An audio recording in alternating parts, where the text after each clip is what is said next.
Et oui, dans le 11-12, c'est le moment de retrouver le dossier avec Jean-Claude Pont. Bienvenue. Bonjour. Jean-Claude Pont derrière ce micro. Alors, vous êtes spécialiste du commerce équitable et semaine après semaine, vous nous éclairez sur différents enjeux de commerce équitable. Et là, dans la continuité de la chronique de la semaine passée, vous allez revenir sur la législation européenne et l'impact du Mercosur. Oui.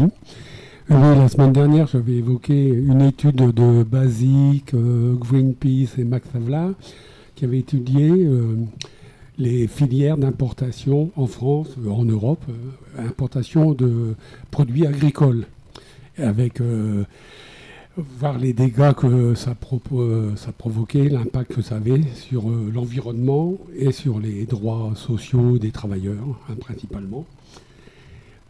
Donc il y avait savoir quelles étaient les principales filières. Alors, le cacao, le café, l'huile de palme, la canne à sucre, principalement. Et puis les pays d'importation, de savoir d'où venaient ces produits. Donc principalement le Brésil, l'Argentine, il y avait aussi l'Asie, le Vietnam par exemple, pour certaines, ou l'Indonésie pour certains produits.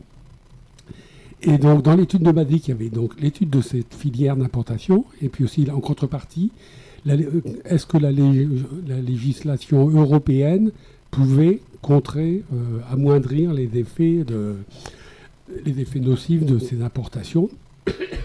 Et plus particulièrement en ce moment où on parle beaucoup d'ouvrir les droits de douane à d'autres pays en contrepartie de l'arrêt éventuel d'exportation vers les USA, est revenu à l'ordre du jour le Mercosur, c'est-à-dire un traité de libre-échange entre l'Europe et la communauté européenne. Les États donc d'Amérique du Sud, oui, alors d'Amérique latine. Mercosur, c'est Brésil, Argentine, Uruguay, Paraguay, et c'est rajouté récemment la Bolivie. La législation européenne, alors surtout, en 2019, on a adopté le pacte vert avec comme objectif que l'Europe devienne la première zone à impact climatique négatif zéro en 2050. Donc une belle ambition. Et pour ça, elle s'appuie sur 3 directives européennes. Une sur la lutte contre la déforestation, une autre contre... voilà, j'ai un trou de... pour le devoir de vigilance des multinationales.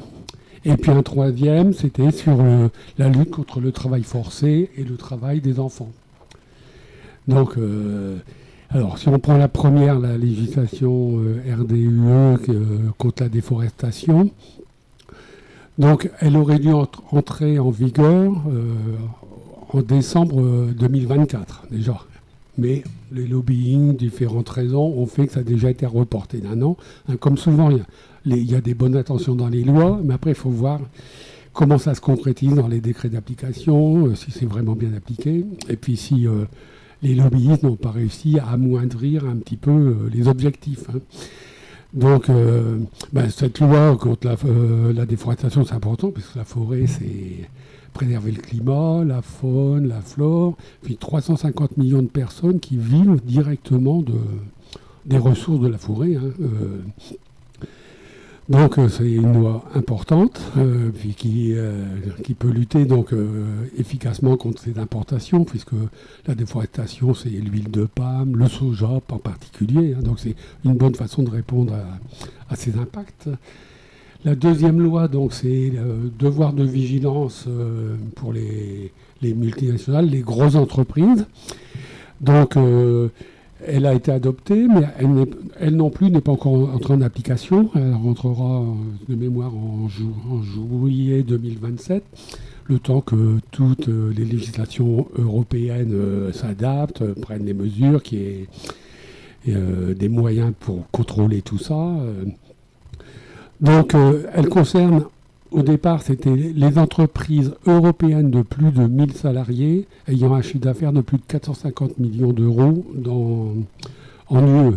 Et aussi les entreprises européennes qui, elles aussi, auraient un chiffre d'affaires de plus de 450 millions d'euros par an en Europe.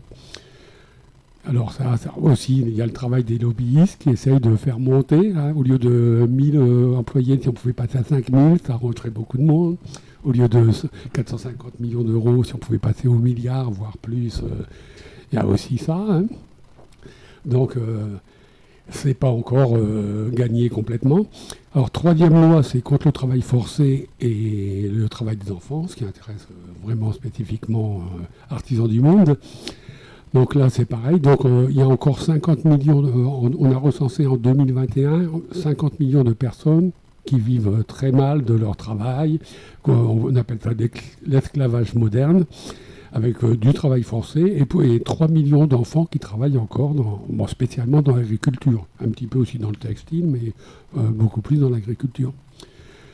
Donc ces lois, elles ont toutes des effets bénéfiques pour lutter contre l'impact sur le climat et sur les droits sociaux des travailleurs, hein, quand on parle du travail forcé, du travail des enfants. Mais par contre, en ce moment, en particulier, on reparle du Mercosur. Donc, ça a été adopté fin 2024 par la Commission européenne. C'était signé entre la Commission européenne et les dirigeants des pays du Mercosur.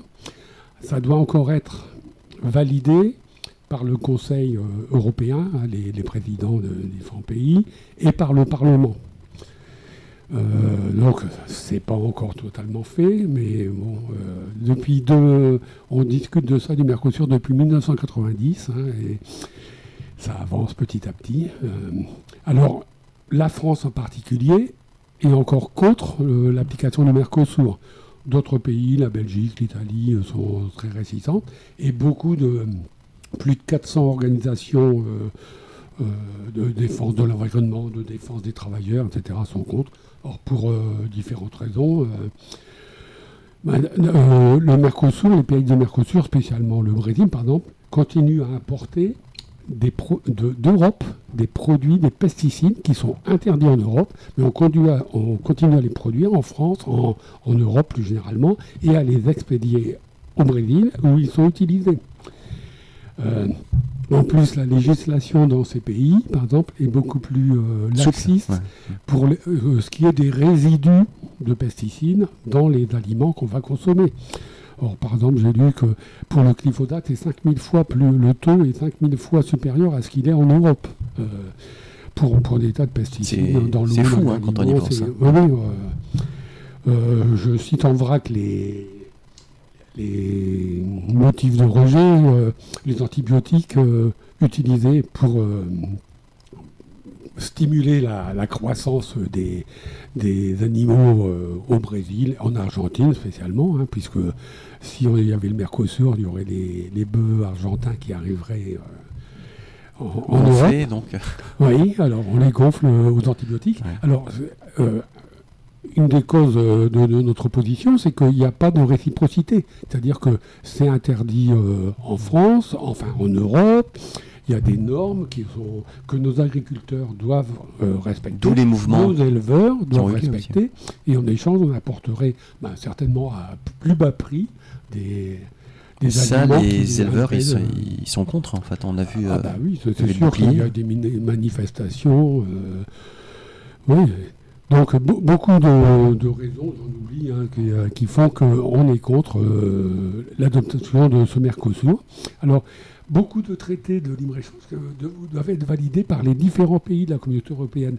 Mais là, on essaye de jouer là-dessus, c'est-à-dire de faire passer ça, un accord global qui n'a pas besoin d'être validé par les pays. C'est une façon, par exemple, de se passer de l'accord de la France et d'autres pays qui seraient réticents. Oui, j'oubliais un point important aussi, c'est que les pays du Mercosur, voire les entreprises de Mercosur, pourraient attaquer des lois, les nouvelles lois, si elles jugent qu'elles sont contraires à leurs intérêts, à leurs possibilités. Il y a une réelle menace. Oui. Alors, par exemple, toutes les lois que j'ai énumérées sur la déforestation, sur le travail forcé, etc., ne sont pas encore appliquées. On peut les considérer comme des nouvelles lois, donc elles pourraient s'y opposer. Donc, voilà pourquoi on est contre. Alors, les solutions, je parlais des manifestations d'agriculteurs, l'opposition des ONG, etc. Donc, on peut toujours espérer Mais pour arriver à annuler des directives européennes, il faut avoir plus d'1,5 million de personnes qui signent des oppositions. C'est difficile. Après, ce qu'on dit, c'est aussi réduire notre consommation, spécialement de bœuf, de viande rouge. Et puis après, moi je vois consommer local, préserver les filières européennes, les filières françaises. Et puis en dernier, bien sûr, pour avoir une garantie sur la valeur des produits, acheter commerce équitable. On sait que là, le commerce équitable, c'est le produit respecte l'environnement, respecte les droits des travailleurs. Je pense que c'est aussi une bonne solution. Eh bien, merci beaucoup Jean-Claude Pont pour cette information. On vous retrouve mardi prochain si vous le voulez bien. Au revoir, bonne semaine. Merci à vous.